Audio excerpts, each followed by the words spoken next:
사무엘서 파트 2 오늘 두 번째 낙담에 대한 겁니다. 철야와 말씀이 좀 연결되니까 혹시 철야 때 말씀을 들으신 분들은 더 이해가 깊을 테고 혹시 못 들으신 분들은 오늘 말씀을 통해 철야 말씀을 다시 한번 들어보시면 좋겠습니다. 사무엘상 28장 3절을 보면 사무엘이 죽었습니다. 그때 사울은 신접한 자와 박수를 쫓아냈습니다. 이게 제가 이미 철야 때 말씀드렸지만 변장하며 자기가 하나님을 경외해서라기보다는 자기의 신변을 위해서 이렇게 행동한 겁니다. 잃어버렸던 민심을 되찾기 위해서. 그러나 그런 안전장치가 와르르 무너져 버렸을 때 사울은 정신을 차릴 수가 없을 만큼 낙담하게 됩니다. 낙담은 우리 내면에서 시작합니다. 외부에서 오는 게 아닙니다. 내가 쌓아올린 담이 있어요. 나를 안전하게 보호해 주겠다고 생각한 그 담이 여러 종류가 있죠. 물질일 수도 있고 내 자존심 또는 어떤 세상적인 조건, 하다못해 신용, 내 어떤 사회적인 입지, 이런 수많은 이런 게 다 내 안에 안전장치 담인데 이걸 가지고 나를 안전을 보장하기 위해서 쌓아놨는데 이게 일순간에 무너질 때가 있어요. 터가 무너지죠, 터가. 그럼 이렇게 담이 무너져요. 저는 이걸 낙담이라고 표현해요. 떨어질 담은 쓸개 담자지만 저는 낙담이 이렇게 쌓아놓은 우리의 안전장치가 와르르 무너지는 거. 이게 이제 모래 위에 성 같죠? 어느 순간 갑자기 무너집니다. 여러분, 심리적으로 보면 사람들이 자기를 방어하기 위한 도구들이 있어요. 이거를 심리학적인 용어로 방어 기제 그래요. 그러니까 자기를 보호하기 위해 여러 벽을 쳐요. 예를 들어 보면 누군가 나를 공격한다. 모르는 체하고 무시해버려. 이거 방어 기제예요. 누군가가 나를 뒤에서 뒷담화한다. 그러면 그 사람을 또 똑같이 뒷담화하며 나 자신을 합리화시키는 방어 기제도 있어요. 그러니까 이 방어 기제가 아주 많아요. 우리 안에 쳐놓은 담들이죠. 근데 그 안에 있으면 나는 안전할 거다. 그 안에 있으면 나는 뭔가 상처 입지 않을 거다라고 생각해놓고 치지만 그건 착각이에요. 그 안에 갇혀 있으면 고립되고 매몰돼 버려요. 사람이. 언젠가 김창옥이라는 이 보이스 컨설턴트이기도 하고 요즘에는 워낙 유명하니까 저는 그분이 유명해지기 전에 알았거든요. 한참 이제 막 자기가 자기 어떤 이렇게 목소리를 내려고 할 그 시점 2008년도인가 그래요. 이 사람이 전했던 한 스토리가 있는데 그 최근에도 이제 영상에서 떠돌더라고요. 그게 뭐냐면 자기가 상담해주는 한 여인이 있었는데 이 여인이 굉장히 빈틈이 없어요. 철저해. 그리고 굉장히 그러니까 형식적이고 아주 사무적이에요. 그래서 완벽한 여성인가 싶었더니 김창수 소장이 볼 때 뭔가 모르게 이 여성의 내면에 아이가 숨어 있다라는 느낌입니다. 아이가. 내면은 너무나 약한데 외적으로 딱 담을 쳐놓고 아닌 척하고 있다는 거예요. 나중에 이 여성과 계속 이야기해 보니까 이 여성이 어떤 사건이 있었냐면 8살 때인가 꿈을 꿨는데 꿈속에 자기가 물에 빠져 죽는 꿈을 꿨어요. 깜짝 놀랐겠어. 근데 놀라운 건 얼마 지나지 않아 여름에 그 동생이 실제로 물에 빠져 죽어버렸어. 남동생이. 그래서 자기는 그렇게 생각하기도 싫은데 가족들, 아빠, 엄마가 얼마나 상심하면 크겠어요? 그러니까 얼마나 자기도 그 죄책감, 그러니까 자기가 꿈만 안 꿨으면 이거는 그렇지 않아도 슬픈 일이지만 이 꿈 때문에 자기가 무슨 생각을 하고 컸냐면 동생이 누구 때문에 죽었다? 내가 죽어야 되는데 내가 안 죽고 동생이 죽었다는 거예요. 이 어린아이의 8살 때 기억이 그대로 고스란히 남아서 이거를 보호하기 위해 온갖 다른 방어벽들을 쳐놓은 거예요. 근데 그 사람의 진짜 자아는 8살 때 기억이에요. 이게 깨지기가 너무나 힘든 거예요. 근데 김창수 소장하고 이야기하다가 이게 드디어 깨졌어. 그랬더니 사람이 철두철미하고 완전히 형식적이고 뭔가 모르게 빈틈없던 사람이 허술해지더라는 거예요. 자유함을 느끼더라는 거예요. 그 증거가 뭐냐면 그때부터 수영장에 놀러를 가더라는 거예요. 수영장에 못 가던 사람이. 여러분, 이건 인간적인 이야기 같지만 우리도 비슷해요. 역사적으로 보면 사람들이 다 성을 쌓아요. 안전하기 위해서. 문명적으로 보면 성을 쌓는 문명이 있고 반대로 다 노출되고 길을 닦는 문명. 뭐가 더 안전해 보여요? 성이죠. 외부에서 공격을 못하니까. 그러나 역사적으로 뭐가 문명이 발전하냐면 그렇게 공격을 당할 것처럼 보여도 길을 닦는 사람이 발전하고 성 안에 있는 것들은 다 폐쇄되고 무너져 버려요. 여러분, 근데 사람은 뭐가 좋죠? 사람은 성 쌓기를 좋아해. 자기 성, 아성, 자기만의 이 어떤 테두리 쌓기가 사람에겐 친본성적이에요. 바벨탑 쌓고, 소돔성 쌓고. 여러분도 다 기억이 있잖아. 소시적에. 책상에 선을 그어서 못 넘어오게 해. 넘어오면 다 내 거예요. 지우개 반쪽 넘어와서 반 잘라가지고 내가 가져가 버려. 다 그런 성, 자기만의 어떤 이걸 쌓기를 좋아해요. 땅 따먹기, 부질없는 짓이에요. 그렇게 열심히 땅 따먹기. 기도야, 밥 먹어야! 그 땅 따먹었던 거 싹 다 버리고 집으로 들어가. 부질없는 짓이에요. 그런데 커서도 어른들은 부동산 투기하며 땅 따먹기에 지금 혈안이 되어 있어요. 하나님이 언젠가 누구야 들어와 그러면 그거 다 버리고 가야 되는데 그걸 못 놔요. 왜? 그게 나를 지켜준다고 생각하는 거예요. 이 성이, 이 담이. 저는 오늘 말씀을 원고에 좀 충실하게 전하겠습니다. 굉장히 세밀한 이야기니까. 낙담은 거기에서 있는 거예요. 자신 안에 있어요. 마치 거인이 서 있어. 이걸 넘어가면, 이게 무너지면 끝날 거라고 생각하는 두려움. 이번에 안 되면 끝나. 이번에 성공 못하면 쪽나. 이번에 부동산 투자 안 되면 나는 쫄딱 망해. 그러니까 그걸 쌓으려고 열심히 해요. 어떤 사람이 낚시를 하더래. 낚시를 했어요. 낚시를 하면 여러분 큰 고기가 좋아요? 작은 고기가 좋아요? 그렇죠. 대물이 얼마나 좋아요. 근데 이놈은 이상하게 25cm만 넘어가면 고기를 다 버리더래. 20cm 안짝만 다 갔더래. 왜 그런가 했더니 집에 후라이팬 사이즈가 25cm예요. 가지고 그 큰 놈은 요리를 못 한다는 거예요. 뭐 하는 짓이에요? 너무나 미련하지 않아요? 근데 사람이 그래요. 그게 인간이에요. 우스갯소리 같죠? 사람이요, 딱 자기가 정해놓은 테두리 안에서 그걸 넘어가면 큰일 난다고 생각해요. 철로역정 스토리를 보면 순례자가 어떤 성에 들어가죠. 들어가기 직전에 사자를 만나. 못 넘어가. 근데요, 그때 뒤에서 한 연인이 와서 들어가도 된대. 왜? 이 사자는 묶여 있어요. 딱 내가 지나가는 이 길의 폭까지만 사자가 올 수 있어. 내가 지나가는 길로는 못 들어와요. 딱 쇠사슬로 묶여 있어.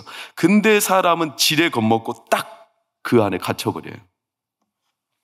그래서 사자가 으르렁대며 우리를 집어삼킬 듯 하지만 종이 사자에 불과하다. 마귀가 우리를 집어삼킬 듯 울부짖지만 너희는 두려워 말라. 마귀를 대적하라. 왜? 마귀는 아무것도 못하니까 뭐 하는 거냐면 으르렁대는 거예요.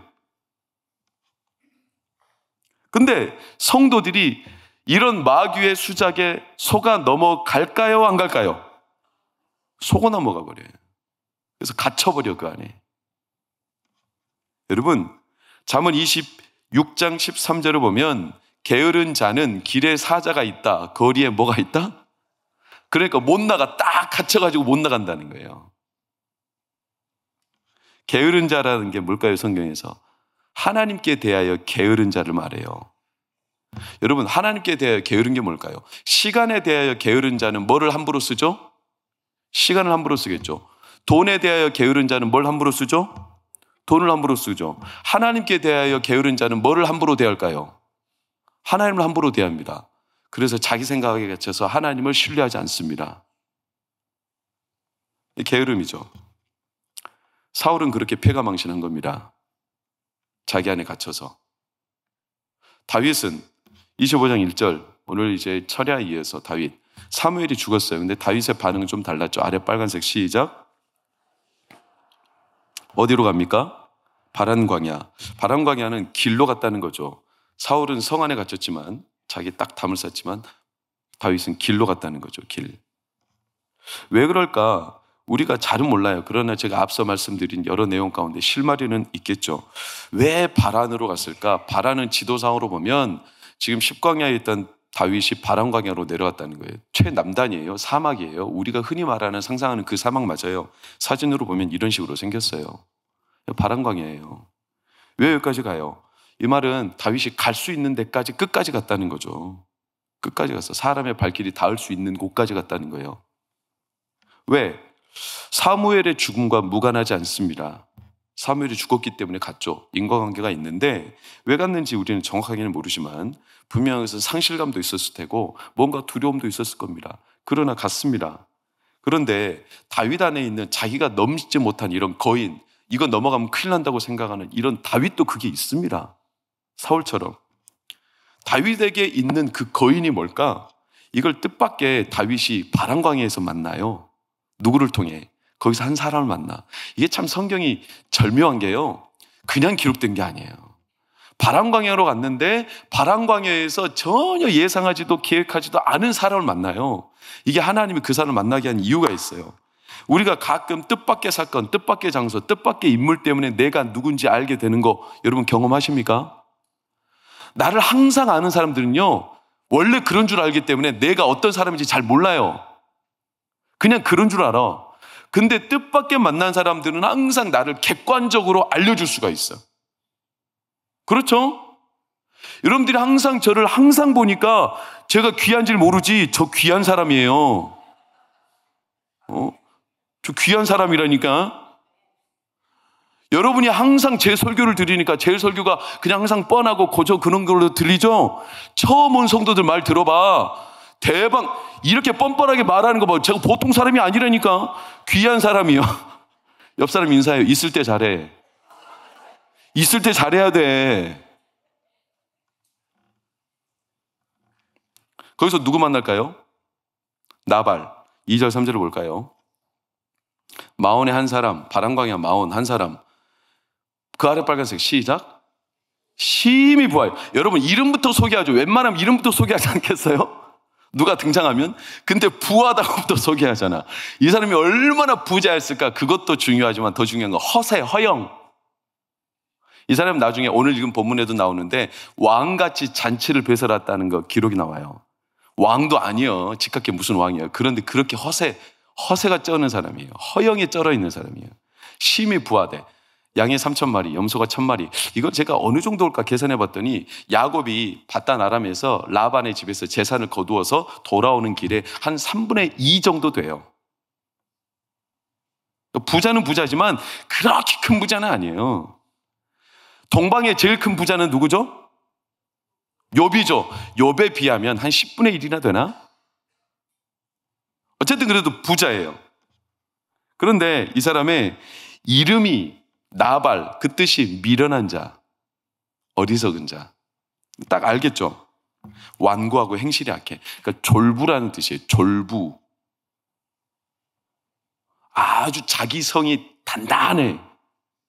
남에게 길을 열어주지 않아.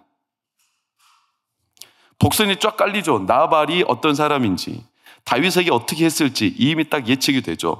자수성가했지만 자기 잘난 맛에 사는 사람이에요. 졸부죠. 아나무인이에요. 남을 함부로 지 승질대로 딱 자기 성 안에 고립되어서 살아가는 전형적인 사람인데 그는 놀랍게도 어디 족속이냐? 갈렙 족속이에요. 갈렙 족속은 어디 지파죠? 갈렙의 후손이라는 뜻인데 갈렙은 누구 지파예요? 유다 지파예요.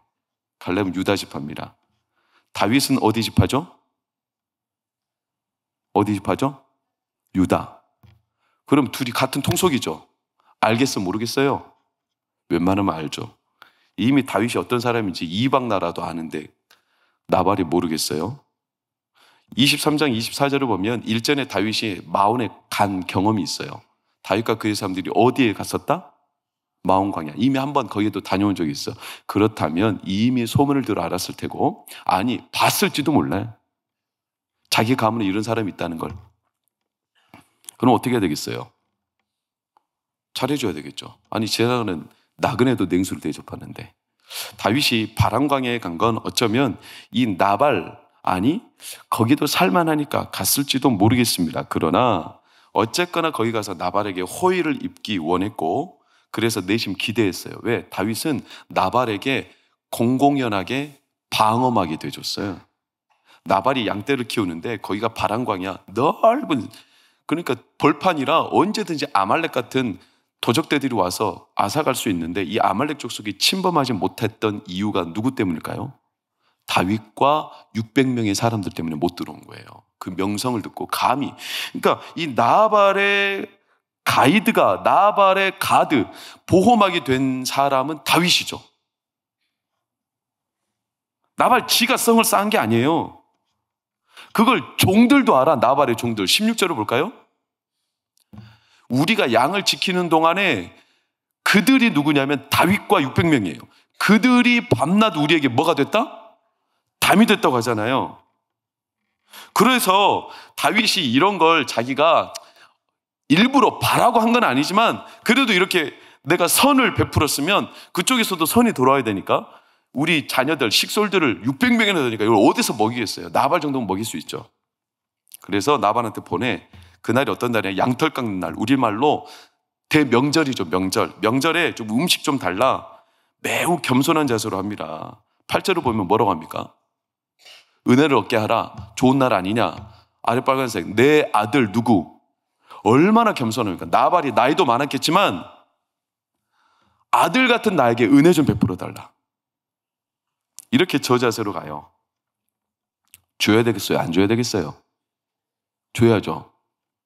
그런데 나발이 예측하셨죠. 완고해. 자기밖에 몰라. 졸부라니까요. 악해. 행실이. 어떻게 하냐? 다윗을 냉대해버려. 그냥 거절하는 수준이 아니에요. 거절하면 차라리 그냥 깔끔해. 근데 거절하는 방법이 너무나 악해. 그게 뭐냐? 모욕해버려. 모욕. 뭐라고 하죠? 10절 11절을 보세요. 다윗은 누구냐? 이게 알면서 모르는, 얼마나 얄밉습니까? 다윗은 누구냐 도대체? 이세 아들? 요즘에 어디선가 뭐 주인에게서 억지로, 그러니까 이게 사울을 배반하고 떠난 놈이라는 거예요. 이런 걸 비아냥대며 빗대면서 내가 어디서 왔는지도 모르는 이런 잡놈한테 뭘 주냐, 내 거를. 악하지 않습니까? 이때 다윗이 우리가 아는 다윗과 전혀 낯선 모습을 보여줘요. 그 13절입니다. 13절 다윗이 자기 사람들에게 이르되 너희는 어떻게 하라? 각기 칼을 차라. 다윗도 자기 칼을 차고 그리고 몇 명을 데리고 가요? 400명을. 다윗이 엔간해선 자기 부하들을 이렇게 많이 데리고 와서 죽이지 않아요. 400명이면 아둘람굴 최초 모인 사람 전부라는 뜻이고 그 이후에 600명으로 증가한 거니까 거의 전부를 데리고 올인한 거예요. 출정한 거죠. 여러분, 이게 한 집안하고 싸우는데 이렇게 데려가야 돼요? 이거 나라하고 싸우는 것도 아닌데. 그리고 다윗이 어떤 사람이에요? 자기 원수 사울이 눈앞에 있어도 칼을 빼요, 안 빼요?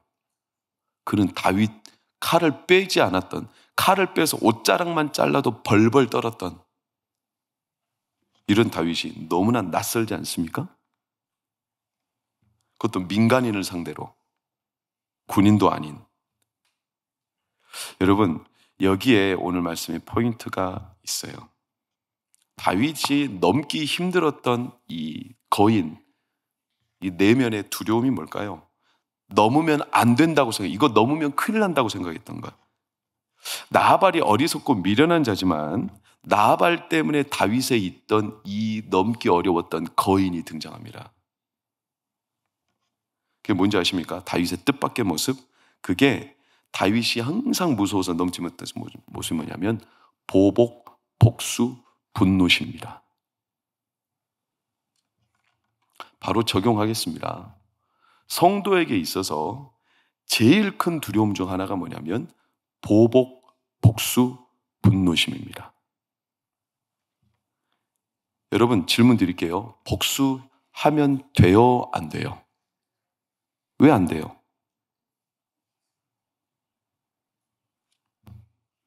그럼 여러분들은 복수 어떻게 해요? 어떻게 해소해요? 복수 안 하면? 용서해요? 거짓말하지 마세요. 용서도 안 하면서 뭐. 2008년에 우리 한국 방송계를 강타했던 드라마, 노래만 들으면 아실걸요?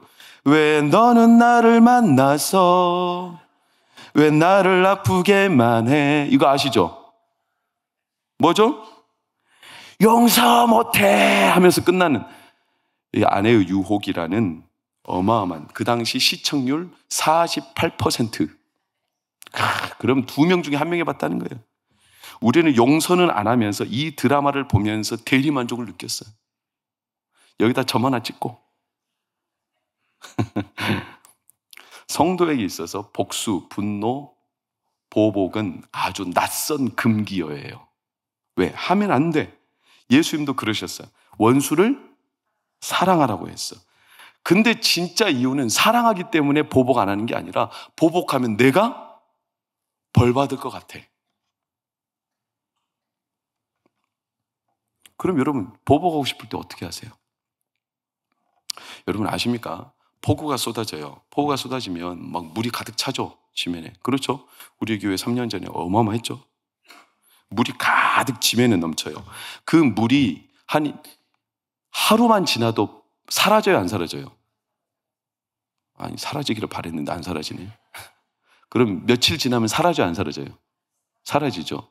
자, 우리 그때 교회에 이만큼 허리에 찼던 물이 사실은요, 한 서너 시간 지나니까 싹 사라졌어요. 무릎 발목까지 사라지더라고요. 그 물이 사라진 거예요? 어디론가 스며들어간 거예요? 안 사라진 거예요. 그렇죠? 스며들어간 거예요.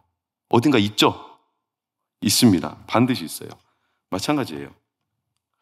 우리 마음에 쏟아지는 보복과 분노와 이 복수심은요, 쏟아지는 폭우 같아. 쏟아졌어요.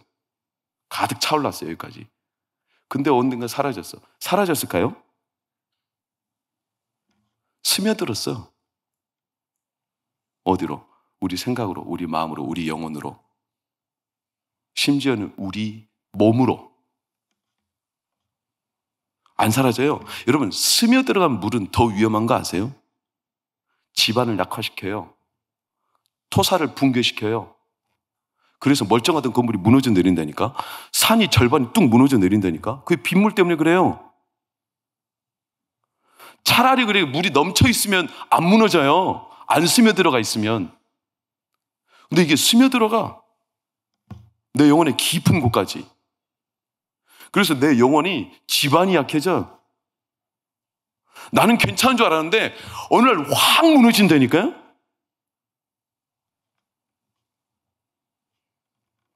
보복심을 참고 눌렀다? 사라질까? 아니요. 억압된 감정, 억압된 분노, 표출되지 않은 거, 내 하나님이 하지 말라고 했어. 하나님 보복하면 안 돼. 보복하면 내가 징계당할 것 같아. 성도들이 대부분 그래서 보복을 참아요. 왜? 내가 벌 받을까 봐. 왜? 성도는 어릴 때부터 지금까지 항상 윤리적으로 착해야 돼. 그러니까 바른 생활을 해야 된다고 강요 아닌 강요를 받고 살았어. 머리는 안 된다고 하는데 이게 화가 나고 분이 터져 나올 때 참아 머리가 계속 컨트롤을 해요.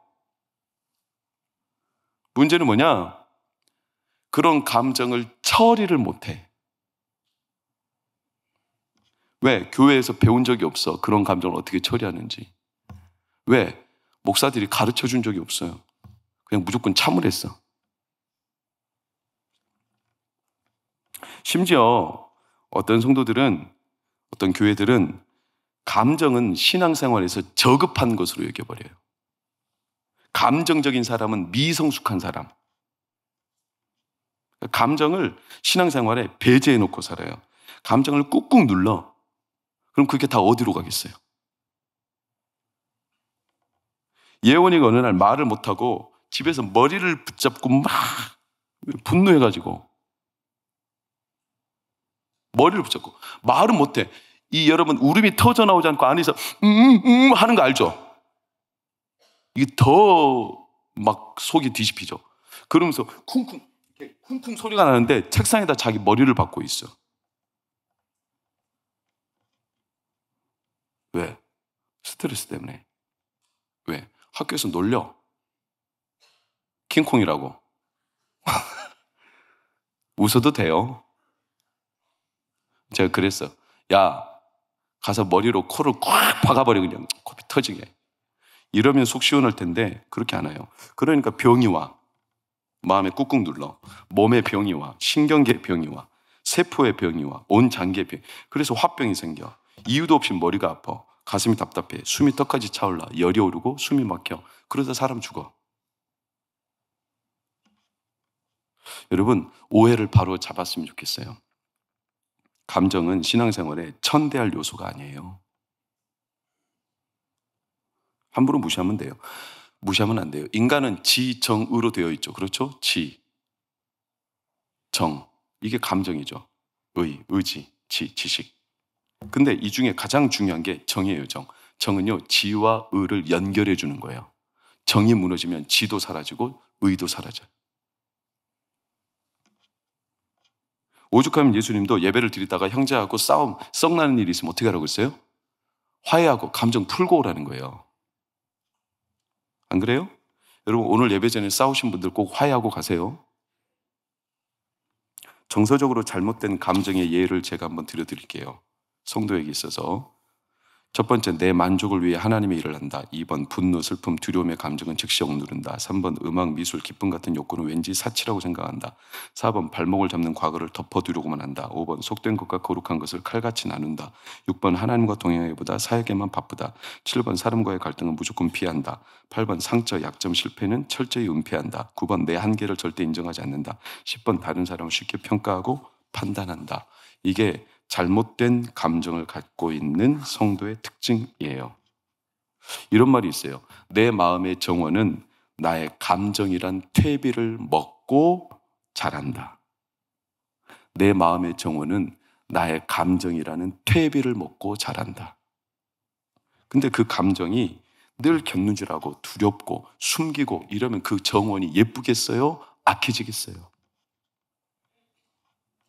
기쁠 때 기뻐하고 슬플 때 슬퍼하고 화날 때 화내고 그게 당연한 거죠. 그렇죠? 근데 한국인들은 이상해. 기쁠 때도 슬퍼도 화가 나도 불편해. 뭐가 불편해요? 잘 안 드러내. 이게 미덕이래. 미덕. 그렇게 참았어.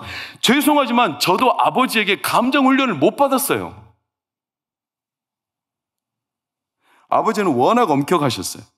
우는 것도 죄요. 왜 울어 도대체?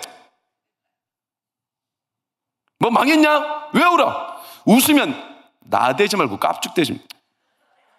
어떻게 하라는 거야 도대체? 내가 그걸 보고 배운 터라 애들한테 똑같이 하고 있는 거 아세요? 나는 감정을 처리하는 법을 배운 적이 없어요. 그러니까 내 자녀들이 내 감정의 소용돌이 속에서 헤매요. 미안하지만 내 자녀들은 내 감정이 쓰레기통이에요.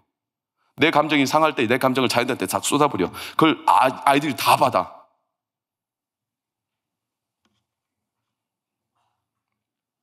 그러니까 말이 비아냥되는 사람들은 항상 비아냥돼요. 아십니까? 눈을 훑치며 퉁명스러운 사람들은 왜 그래? 뭐가 이런 식으로 퉁명스러운 사람들은 항상 말이 퉁명스러워요. 왜냐하면 그렇게 배운 거예요. 그 사람이 잘못된 게 아니라. 감정은요, 처리가 쉽지 않아요. 절대로 처리가 쉽지 않아요. 원자력발전소, 제가 원자력발전소 동네에 알잖아요. 원자력발전소 폐기물 처리가 쉬운 줄 아십니까? 얼마나 위험한 줄 아십니까? 원자력발전소는 좋아, 에너지는 좋아. 근데 거기서 나오는 폐기물들은요, 온 세계를 오염시킬 수 있는 위험한 물질이에요. 이 정도로 감정은요, 폐기물이 너무 위험해. 처리가 쉽지 않아. 감정 구분이 쉽지 않아요. 이게 겸손인지 자격지심인지, 이게 자기 연민인지 긍휼인지, 이게 쉽지 않아요, 구분하기가. 근데 대충 넘겨버려. 울어. 또 욕하고 싶으면 욕해요. 이런 신발끈. 계절별로 과일 욕이 얼마나 많아. 여름에는 수박을 가지고 욕해. 수박 씨발라 먹어라. 포도알 뜯어서 씨까지 콱 씹어 먹어라. 다만 어디서? 하나님 앞에서.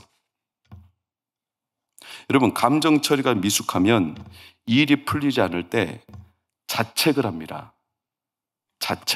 자책을 하면 자괴감이 옵니다. 자괴가 오면 자신감을 잃습니다. 그러면 자기 성 안에 갇혀버립니다. 그래서 나올 수가 없어요. 이거 넘어가면 큰일 난다는 거예요. 이게 거인이에요, 거인. 그건 낙담이죠. 건강한 관계가 형성이 안 됩니다. 항상 감춰요. 아닌 척하고 그게 미덕인 줄 알아. 근데 놀라운 건 그게 하나님과의 관계에 똑같이 이어진다는 거예요.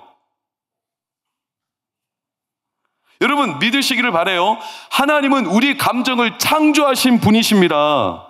하나님께는 분노도 있고 기쁨도 있고 하나님께는 연민도 있고 하나님께는 슬픔도 있고 하나님께는 즐거움도 있고 하나님께는요 화도 있고 아멘 할 때까지 하나님께는 소망도 있고 하나님께는 희락도 있고 다 있어요. 그러니까 그분은 우리의 감정을 다 받아주실 수 있어요.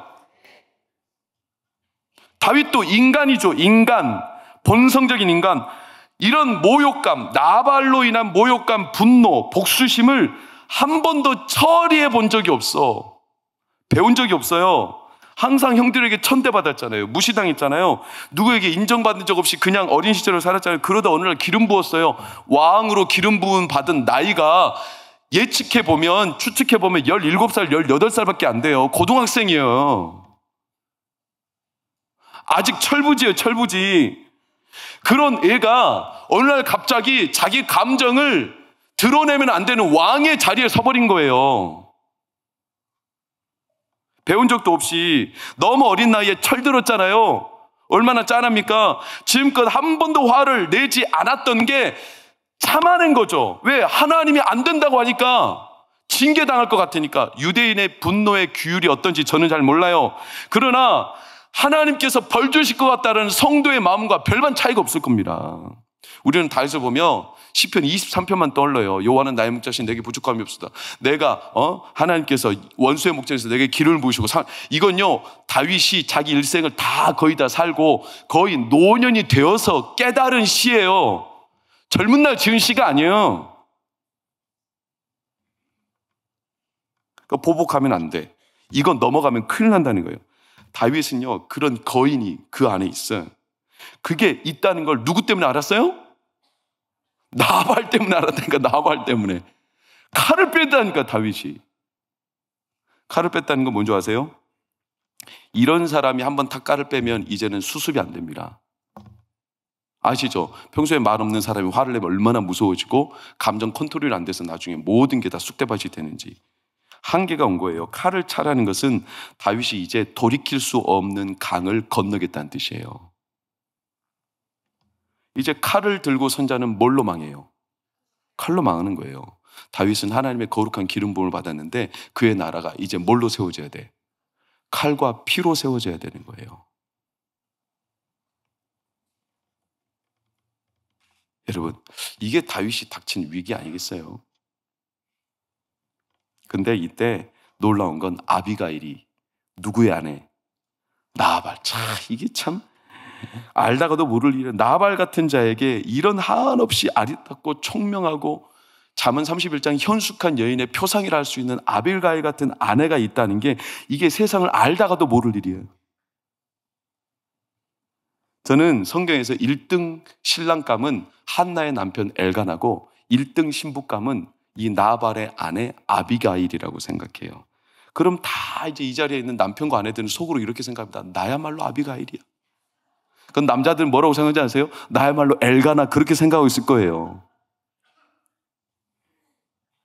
성경판 미녀와 야수, 나발과 아비가일. 여러분, 아비가일이 뒤늦게 소식을 접해요. 다윗이 칼을 차고 온다라는. 음식을 바리바리 싸요. 이바지 음식처럼. 떡 200개, 포도주 2가죽 부대, 양 5마리 잡아서 요리하고 볶음국수에 건포도 100송이, 무화과 뭉치 200개. 그리고 남편에게 말도 안 해. 왜? 말이 안 통한다는 걸 알아요. 말해도 못 알아먹을 걸. 몸소 찾아가요.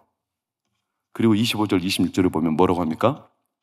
원하옵나니 내 주는 이 불량한 사람 나발을 개의치 마옵소서. 26절 볼까요? 다윗에게 말하는 거예요. 빨간색만 보겠습니다. 시작.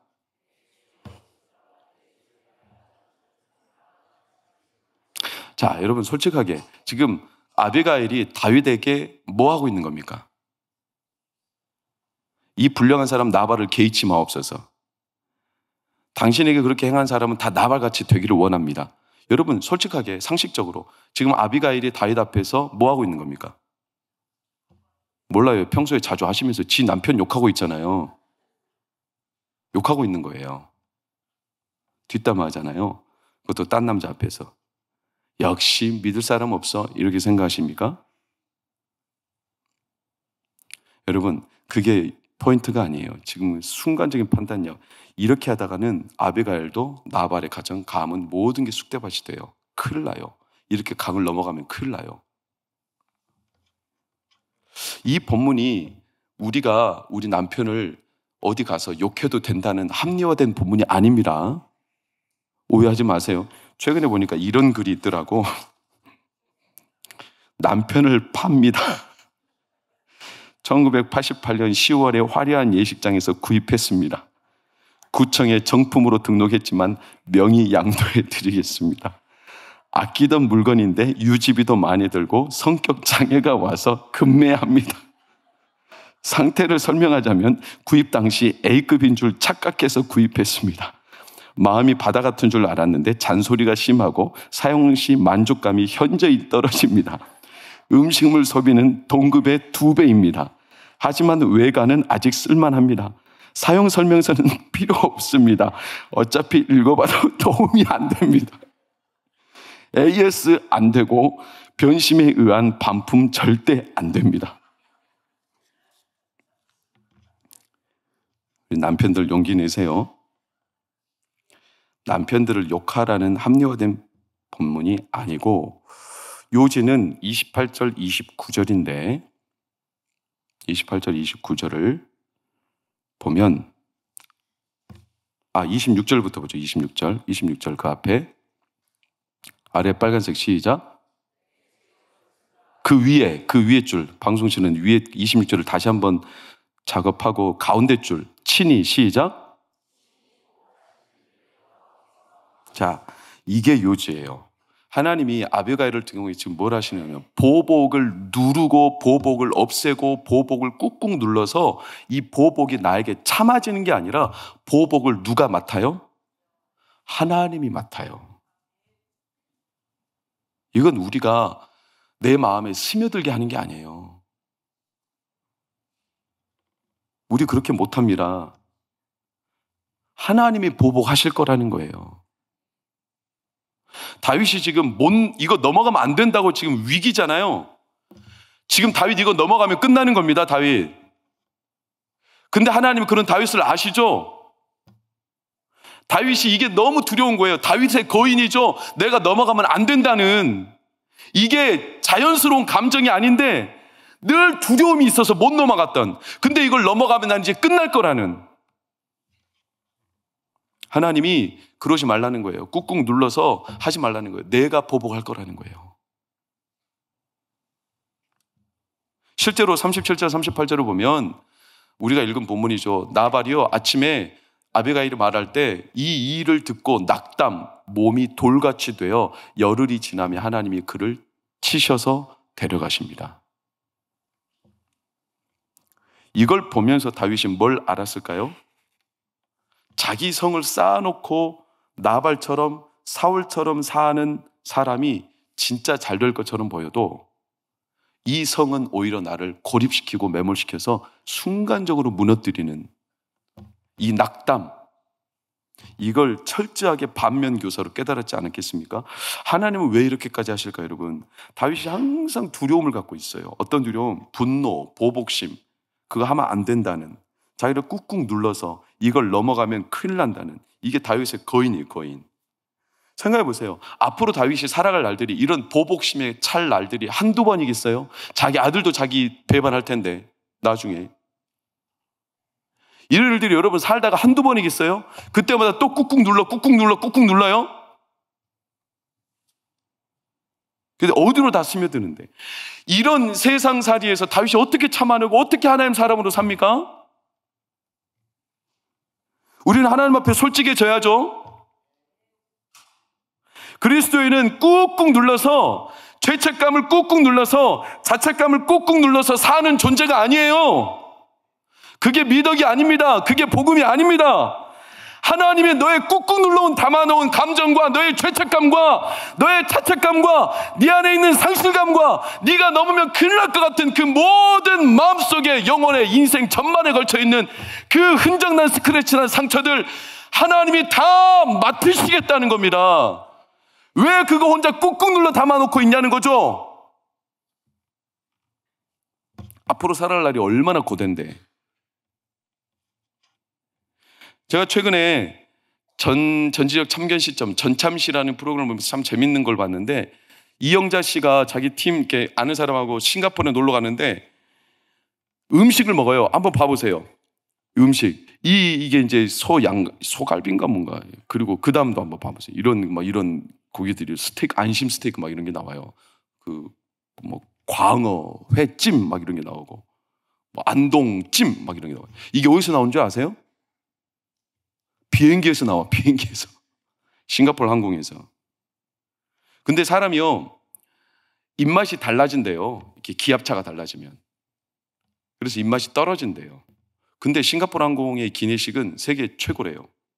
그럼 이게 어떻게 가능하냐? 기압차가 바뀌었는데. 그 요리사들이, 셰프들이 뭘 훈련하냐면, 기압차가 떨어지는 것에서 요리가 맛있도록 요리를 만든다는 거예요. 그 맛이 느껴지도록. 그러니까 최고의 셰프죠. 어떤 기압차가 와도 그 기압차를 극복해내는 요리.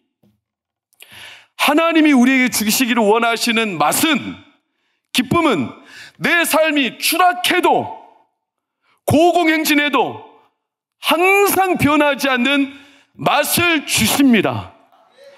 그게 맛보아 알라는 하나님의 말씀이에요. 28절.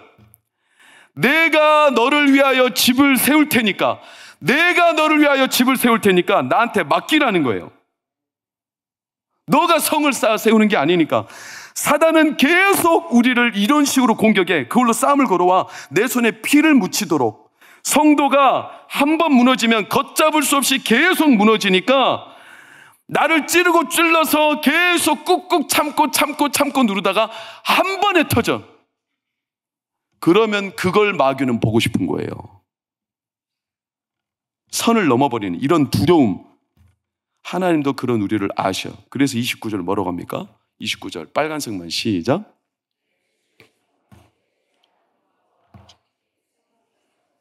이게 성경에 참 재밌는 표현인데 한 번 등장해요. 생명싸개 속에 하나님이 그런 너를 쫙 싸가지고 마귀에 휘두르는 이 수작에서 안전하게 그 수작에 휘둘리지 않아도 될 정도로 하나님이 붙드십니다.